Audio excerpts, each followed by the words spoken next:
Welcome to the Advisory Council on Historic Preservation podcast, Preservation Perspectives. Today, we're pleased to have Richard Gilbert, the Nursery Manager at the National Register of Historic Places, listed Charles E. Bessey Tree Nursery in Halsey, Nebraska. The nursery is the first federal tree nursery for forestation and is operated by the Forest Service of the U.S. Department of Agriculture. Hello, Richard. Good morning. Thank you for joining us today. It's great to have you and this beautiful spring morning here in Florida, and I'm sure up there in Nebraska too. It's going to start snowing here any moment. Oh my God, I was watching the news last night. It's a little nicer for you. A foot of snow in New England too, right? So knock on wood, we're blessed. Well, Richard, I have 6 questions for you, and take your time and share with us the wonderful work that you are doing with the Department of Agriculture. First of all, when was Bessey Nursery, and it's Bessey, right? Bessey. When was Bessey Nursery founded and why? Bessey Nursery was founded in 1902 by Charles E. Bessey Nursery. For many years before the nursery started, Bessey had wanted to find a location here in Nebraska to start up a nursery and to have a forest. So he had looked for quite a few years. They did some test plots near Holt County, Swan Lake here in Nebraska to see if the trees would survive. They had evidence from old stumps that they found that they counted the rings that were next to the river of eastern red cedar, ponderosa pine, cottonwood, trees that were 300 years old.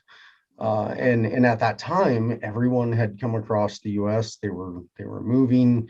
They had harvested all the timber, so there was a huge need for a forested area and lumber products.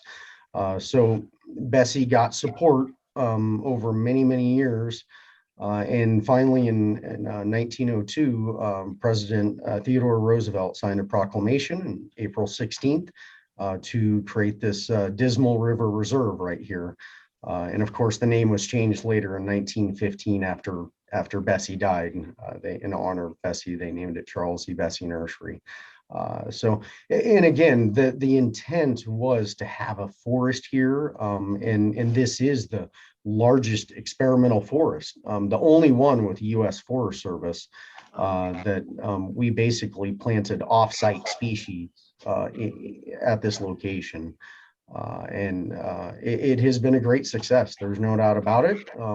Unfortunately, we don't harvest a lot of wood from this location, and that's really just because we're so remote. Okay. Wow, 120 years. That's amazing. Tell me, Richard, how has the nursery's operations changed from when it was founded to today? Well, quite a bit actually, and thank goodness we have machines and equipment at this point that help us. When they started the nursery, it was all done by hand and with horses. They had to clear off the site, the trees and the shrubs, and then they had to get water from the river, so they pumped it up from the river. At this point, we have wells. We've got really nice equipment. It has changed quite a bit. So initially, it was all bare root production, and all that means is the seedlings are produced in the field, in the dirt, in the lovely sand hills here, and then they're lifted. That the soil and the sand falls off the root system, doing very little damage. And then that's what bare root is. The seedling has no soil on the root system in comparison to a container tree where you have a root mass with soil surrounding it. It was all bare root at the time. It was a huge learning curve for them. There wasn't a lot of information on the production. So they were trying ponderosa pine, eastern red cedar, jack pine. They had lots of problems in the beginning. There's any nursery, any production like that, you're going to have issues. But they worked through those bugs and through transplanting onto the forest here, or a grassland at that point, very open grassland and lots of sand dunes. They got better and better success, and through the cycles of you kind of get your rain cycle 10, 20 years, and then it's kind of a dry cycle. They had issues at that point when during those dry cycles that where they planted the trees out here really thick. And you can still see that today from the tower. You go up and you'll notice that, holy cow, there are some really dense blocks of trees out there. And it's because they were planting them on 3-foot center. Wow. They anticipated they were going to have 10% survival, maybe 20% if they were lucky. Well, when you get good springs and you get moisture, they had really good success at that point. In 1924, kind of jumping through the nursery, before that was producing virtually all those seedlings just for the forest here. In 1924, the Clark-McNary Act was put in place, and that allowed them to distribute seedlings to state agencies. And for conservation purposes, windbreaks, they were trying to get people to plant woodlots, and so they could have their own wood supply right there.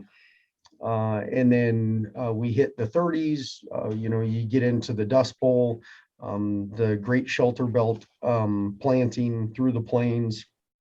That was huge. Anyone traveling across the United States, you'll see these huge windbreaks. And a lot of the trees came from Bessey Nursery right here. Oh, wow.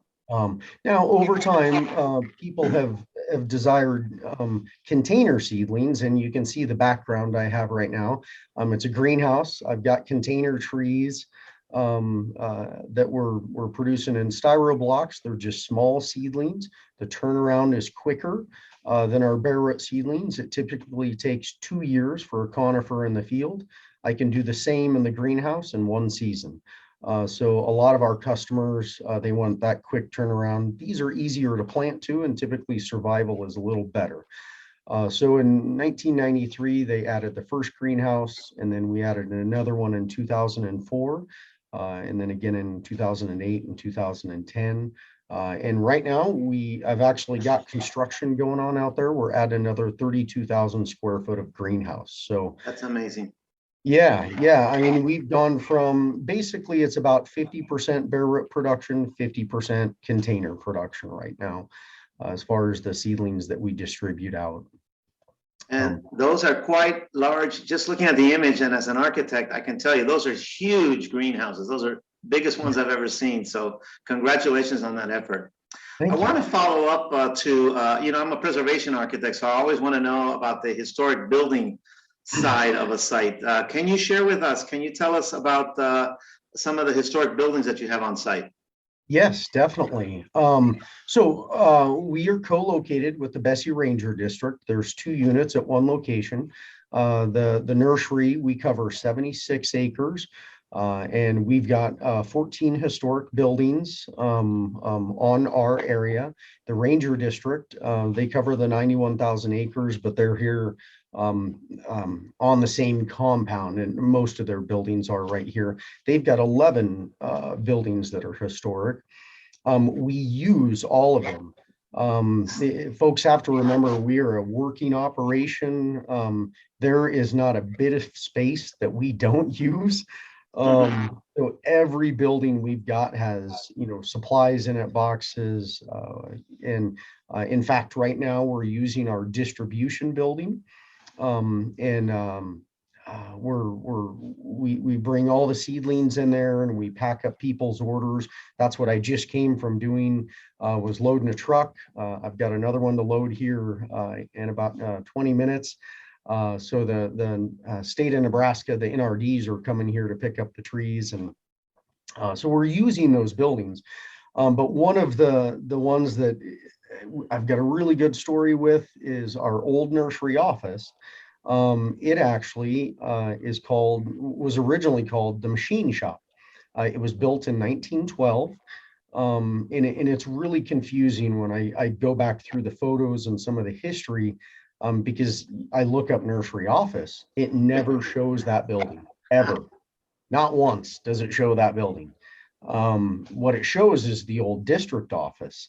And way back when we were in the same building with the district. I don't even think there was actually any separation. It was just the nursery. And over time, it changed the nursery district.